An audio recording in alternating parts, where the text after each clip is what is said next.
So in the last video, we looked at a very simple model of a cantilever column with one link, one rigid link, and one spring. Here we will look at slightly more refined approximation of a simply supported column that has 3 rigid links and 2 rotational springs. And the rotational spring constants are K. The length of each link is L, so that the height of the column is 3L. Notice that in a real column, the flexibility is distributed everywhere along the column, whereas in this model, the flexibility is lumped at the 2 rotational springs. Now, if this column were to buckle, let's consider a non-vertical equilibrium configuration. We note that this column is statically determinate, so if we know that the load at the top is P, then the load at the bottom is also P, and the horizontal reactions are 0. Now, the displacements of the 2 springs are W1 and W2. These are the degrees of freedom of this column. All the other geometric quantities like θ1 and θ2, which are the angles between the links, and the heights h1, h2, h3, can be all written in terms of degrees of freedom W1, W2. θ1, for example, you can see from geometry is the arc sine of W1 over L minus the arc sine of W2 minus W1 over L. These are and then H1, H2, H3 you can get from Pythagoras theorem. These all follow directly from geometry, but you should make sure that you're able to do these yourselves. It's also useful to compute some derivatives like d θ1 by dW1, d θ1 by dW2, d θ2 by dW1, d θ2 by dW2.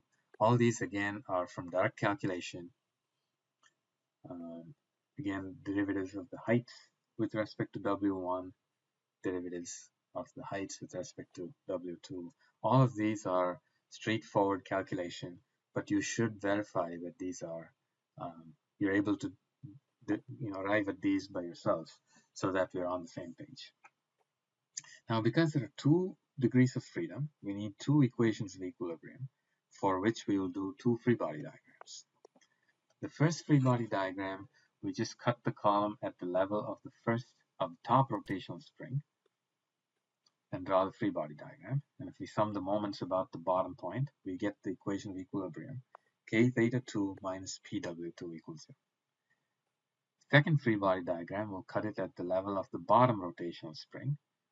And then if we do the sum of the moments about the bottom point, we get K θ1 minus PW1 equals 0. So these are the 2 equations of equilibrium. But in anticipation of wanting to ask about stability of equilibrium, let's also proceed by the energy approach. Again, we'll use the symbol V for energy as we did in the previous 2 examples. Now V is a function of the 2 degrees of freedom W1 and W2. The energy in the springs is 1/2 K θ1 squared plus 1/2 K θ2 squared. And the energy of the load, again thinking of the load as a weight, is weight times height. And so that is the total energy of this column model. Now we saw that we can get the equilibrium equations by doing the derivative of the energy.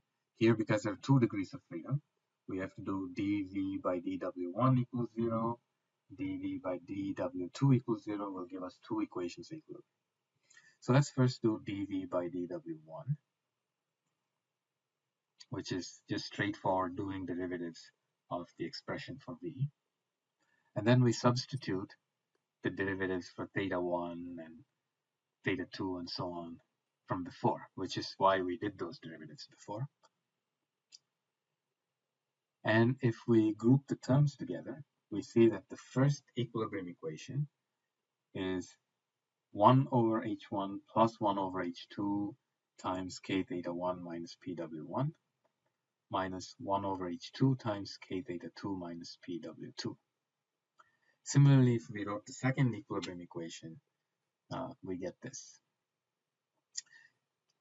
So we notice that the equilibrium equations we get from the energy aren't exactly the same as the equilibrium equations we got from the free body diagram. But the energy equilibrium equations are just linear combinations of the free body diagram equations of equilibrium.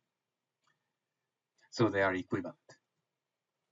And this is a common situation. Often, even in different problems, when we deduce equilibrium equations from energy, we will get different equations than we might from a free body diagram approach, but they will be equivalent, typically by means of linear combinations. So we can write the equilibrium equations in this format, in matrix form.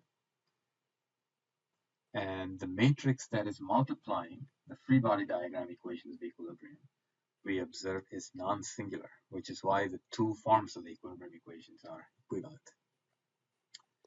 Now, for stability, we saw in the previous two examples, in the bead and the toy column, that we can ask about stability by looking at the second derivative of the energy. In those two examples, there's only 1 degree of freedom, so the second derivative, v double prime, was just a scalar.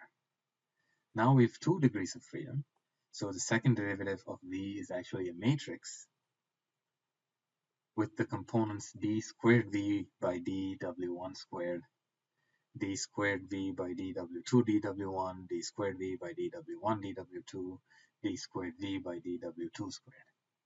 This second derivative matrix we observe is symmetric. Why is it symmetric? Basically because mixed partials commute.